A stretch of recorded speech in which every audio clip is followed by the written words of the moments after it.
Study with Alok Vyas sir Pipariya वाले। यह YouTube channel आप सब की मांग पर प्रारंभ किया जा रहा है। इस यूट्यूब चैनल पर IAS व MPPSC की परीक्षा की निशुल्क तैयारी विषय वस्तु पर आधारित वीडियो के माध्यम से करवाई जाएगी। इस भाग में सिविल सर्विस परीक्षा के महत्वपूर्ण विषय, भारत की आज़ादी के बाद के प्रमुख घटना के अंतर्गत बांग्लादेश के निर्माण तथा भारत पाकिस्तान युद्ध 1971 की संपूर्ण जानकारी बताई गई है।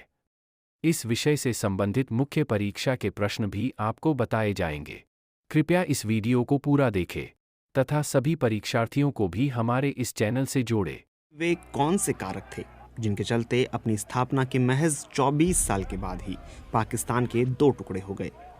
अगस्त 1947 में जब पाकिस्तान अस्तित्व में आया तो इसमें दो प्रमुख क्षेत्र पूर्वी और पश्चिमी पाकिस्तान शामिल थे। पूर्वी पाकिस्तान की बात करें तो इसमें देश की 56% आबादी रहती थी जो बांग्ला भाषा बोलती थी। बांग्लादेश के इतिहास का अध्ययन करने वाले डच प्रोफेसर विलियम वॉन शिंडल ने अपनी किताब अ हिस्ट्री ऑफ बांग्लादेश में लिखा कि बांग्लादेशी मुसलमानों को उम्मीद थी कि वो बहुसंख्यक आबादी होने के कारण पाकिस्तान में अहम भूमिका निभाएंगे, लेकिन उत्तर भारत के मुस्लिम नेताओं ने देश की बागडोर अपने हाथों में ले ली।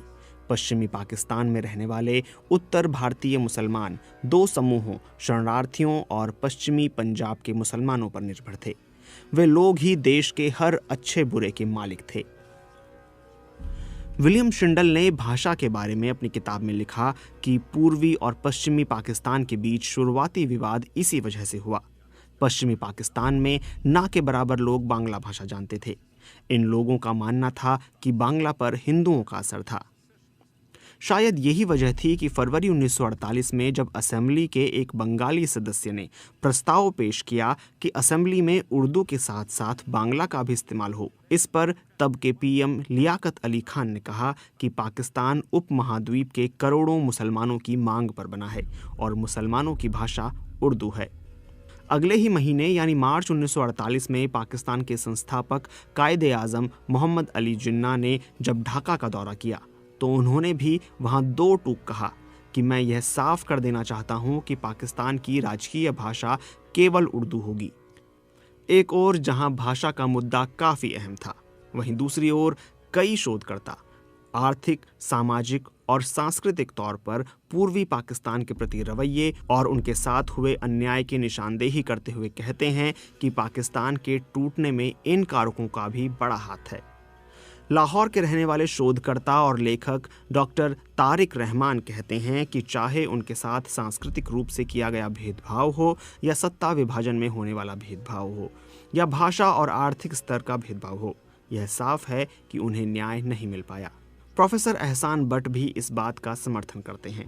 वो कहते हैं कि पूर्वी पाकिस्तान की बंगाली आबादी के साथ असमानता और हर तरह के भेदभाव के चलते उनकी आबादी में दुख और गुस्सा पैदा हो गया था। उसका परिणाम 1971 के रूप में निकला।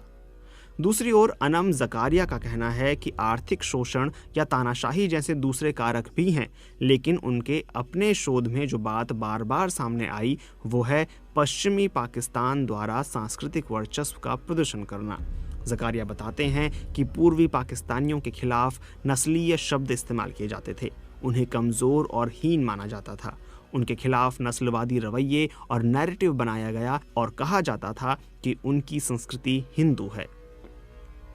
लेकिन इन तमाम मुद्दों पर पाकिस्तान का पक्ष जानना भी बेहद अहम है। पाकिस्तान के पूर्व नौकरशाह और स्तंभकार सफदर महमूद, जिनकी कुछ महीने पहले मृत्यु हो गई, उन्होंने अपनी किताब पाकिस्तान क्यों टूटा में इस बारे में बताया है। उन्होंने लिखा कि पाकिस्तान के गठन के बाद देश के विभिन्न हिस्सों में प्रांतवाद की प्रवृत्ति उभरने लगी और उसके चलते ढाका में पश्चिमी और पूर्वी पाकिस्तान के बीच दुश्मनी परवान चढ़ने लगी। उसका फायदा कुछ वामपंथी नेताओं ने उठाया। सफदर महमूद लिखते हैं कि अवामी लीग वास्तव में प्रांतीय और क्षेत्रीय उद्देश्यों वाला केवल एक दबाव समूह था। उसने कभी राष्ट्रीय राजनीतिक पार्टी की भूमिका निभाने की कोशिश भी नहीं की। दूसरी ओर बांग्लादेश में पाकिस्तान के उच्चायुक्त की भूमिका निभाने वाले अफरासियाब मेहदी हाशमी ने अपनी किताब 1971 फैक्ट एंड फिक्शन में लिखा कि आम धारणा यही है कि कि पश्चिमी पाकिस्तान ने पूर्वी पाकिस्तान पर अपनी भाषा उर्दू थोपने की कोशिश की, पर यह आरोप पूरी तरह झूठा है। अफरासियाब मेहदी लिखते हैं, उर्दू पीढ़ियों से उपमहाद्वीप के मुसलमानों की भाषा रही है और यह देश के दोनों हिस्सों में बोली और समझी जाती है। उन्होंने लिखा कि उर्दू भाषा अरबी के समान है, जो कुरान की भाषा है।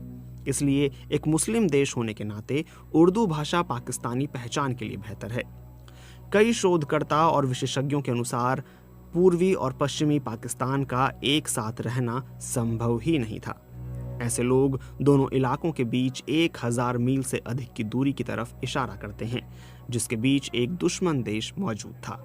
वहीं कई लोग कहते हैं कि दोनों क्षेत्रों में राजनीतिक, आर्थिक और सामाजिक मतभेद इतने ज्यादा थे कि उनके लिए लंबे समय तक एक साथ रहना असंभव था। यही सवाल जब डॉक्टर तारिक रहमान से पूछा गया तो उन्होंने कहा कि पश्चिमी पाकिस्तान अपने प्रांतीय और संघीय दर्जे के कारण शुरू से ही सत्ता की धुरी रहा। डॉक्टर तारिक रहमान का कहना है कि इसके अलावा अधिकांश विकास परियोजनाएं भी पश्चिमी पाकिस्तान में थीं। शेख मुजीब ने कई बार इस बात का संकेत दिया था कि वो पूर्वी पाकिस्तान में विकास परियोजनाओं को शुरू करने के लिए रक्षा बजट में कटौती करेंगे, लेकिन देश की सबसे शक्तिशाली संस्था पाकिस्तानी सेना अपना बजट घटा नहीं सकती थी। इसलिए ऐसा नहीं लगता कि दोनों हिस्से लंबे समय तक एक साथ रह पाते। अगर आप पाकिस्तान का इतिहास पढ़ें तो अक्सर 60 के दशक को पाकिस्तान के विकास का दशक कहा जाता है, जब फील्ड मार्शल अयूब खान राष्ट्रपति के रूप में देश का नेतृत्व कर रहे थे। हालांकि उनके कार्यकाल के दौरान ही पूर्वी पाकिस्तान के साथ संबंध बिगड़ते जा रहे थे और अभाव की भावना बढ़ रही थी। प्रोफेसर एहसान बट ने अपनी पुस्तक में लिखा है कि जब 1965 में पाकिस्तान और भारत के बीच युद्ध हुआ तो पूर्वी पाकिस्तान के नागरिकों ने महसूस किया कि उनकी सुरक्षा पश्चिमी पाकिस्तान के लिए प्राथमिकता नहीं थी। पूर्व राजदूत अफरासियाब मेहदी ने अपनी किताब में लिखा है कि मोहम्मद अली जिन्ना की मृत्यु के बाद पाकिस्तान को राजनीतिक अस्थिरता का सामना करना पड़ा, जिसके नतीजे में स्थिति ऐसी बन गई। अगर पाकिस्तान की सरकार का यह ख्याल था कि अगरतला साजिश की वजह से शेख मुजीबुर रहमान की साख को नुकसान पहुंचेगा, तो यह उसकी भूल थी। न केवल पूर्वी पाकिस्तान में उनके समर्थन में आवाज बुलंद हुई, बल्कि वह इस क्षेत्र के सबसे महत्वपूर्ण और सबसे लोकप्रिय नेता बनकर उभरे। उन्हें बंग बंधु यानी बंगाल के भाई या दोस्त की उपाधि मिली। 1970 के चुनाव में उनकी पार्टी अवामी लीग ने पूर्वी पाकिस्तान की 162 सीटों में से 160 सीटों पर जीत हासिल की, लेकिन उन्हें सरकार बनाने का मौका नहीं मिल सका। तो क्या यही वो मोड़ था जब यह निश्चित हो गया था कि पश्चिम और पूर्वी पाकिस्तान अलग हो जाएंगे? इस सवाल पर प्रोफेसर एहसान बट कहते हैं कि वो किसी एक घटना को टर्निंग पॉइंट कहना उचित नहीं समझते, लेकिन 1970 के चुनाव के बाद हुई घटनाओं ने पाकिस्तान के टूटने का मार्ग प्रशस्त किया। जब यही सवाल डॉक्टर तारिक रहमान से पूछा गया तो उन्होंने मार्च 1971 की घटनाओं की ओर इशारा किया। उन्होंने बताया कि चुनाव परिणाम के बाद तीनों मुख्य किरदारों जुल्फिकार अली भुट्टो, शेख मुजीबुर रहमान और राष्ट्रपति याहिया खान की कई बैठकें हुईं और अंत में राष्ट्रपति याहिया खान ने ढाका में 3 मार्च को नवनिर्वाचित विधानसभा बुलाने की तारीख दी, लेकिन बाद में उन्होंने एक नई तारीख 25 मार्च दे दी और फिर जब सेना ने 25 मार्च को सैन्य अभियान शुरू किया तो स्थिति हाथ से निकल गई और कोई रास्ता नहीं बचा। डॉक्टर तारिक रहमान का कहना है कि अप्रैल तक पूर्वी पाकिस्तान में हालात बहुत खराब हो चुके थे और लोग मुक्ति वाहिनी में शामिल होने लगे थे, जबकि दूसरी तरफ भारत ने फैसला कर लिया था कि वह बांग्लादेश की स्वतंत्रता की कोशिश में अपनी भूमिका निभाएगा।